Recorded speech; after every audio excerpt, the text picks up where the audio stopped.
ડાયાબિટીસના દર્દીઓએ સુગર કંટ્રોલમાં રાખવા માટે ઇન્જેક્શન દ્વારા ઇન્સ્યુલિન લેવું પડે છે, પરંતુ હવે આ દર્દીઓ માટે રાહતના સમાચાર સામે આવ્યા છે.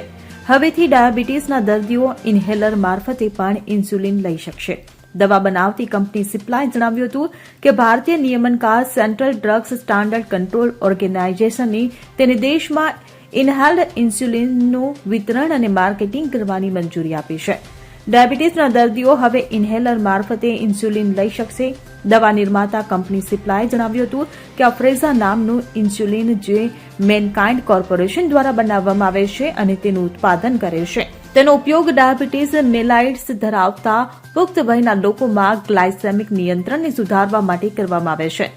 અફ્રેઝા એ ઝડપી કાર્ય કરતું ઇન્સ્યુલિન છે જે ઇન્હેલર દ્વારા પહોંચાડવામાં આવે છે. હાલમાં ઇન્સ્યુલિન ઇન્જેક્શનના રૂપમાં આપવામાં આવે છે. અફ્રેઝા ભોજન પહેલા લેવામાં આવે છે.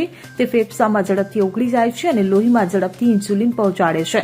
અફ્રેઝા 12 મિનિટમાં કામ કરવાનું શરૂ કરશે અને ભોજન સાથે સુગરના લેવલમાં જોવા મળતા તીવ્ર વધારાને ઘટાડવામાં મદદ કરશે. અફ્રેઝાની અસર લગભગ 2-3 કલાક સુધી ચાલે છે અને તેની અસર ઇન્સ્યુલિન જેવી જ હોય છે. Bureau report CN24 news. હવે જુઓ દેશ દુનિયાની તમામ ખબરો તમારી આંગળીના ટેરવે. ઉઠાવો મોબાઈલ અને ગૂગલ પ્લે સ્ટોર પરથી ડાઉનલોડ કરો અમારી CN24 ન્યૂઝ મોબાઈલ એપ.